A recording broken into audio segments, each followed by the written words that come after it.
3D printed brackets. Now, is there room for other technologies or other prescriptions? Okay, let's discuss the topic. Okay, so this is who I am. I'm Celestino Nobrega. I was born in Brazil. I live here for a long time here in New York, and I'm also a professor in Cleveland, Ohio.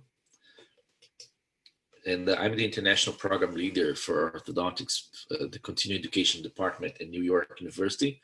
I'd be more than happy to guest you guys here, New York. And I also have an office here in Orlando, Florida. And this technology is the one that allows me to manage my patients in Orlando, Florida, even by living here in New York. And I'm the digital orthodontics coordinator of this company, Lightforce, which is here in Cambridge, Massachusetts. I'll talk about this. I'm a AGO reviewer, and I also have my office in Brazil. I fly to Brazil every other month, and I stay 1 week with my residents in Brazil. And a couple of cases you're gonna see here were treated in Brazil, and others here in the United States. So this is about the custom brackets. I'm gonna show you. I will discuss some cases before going through this technology.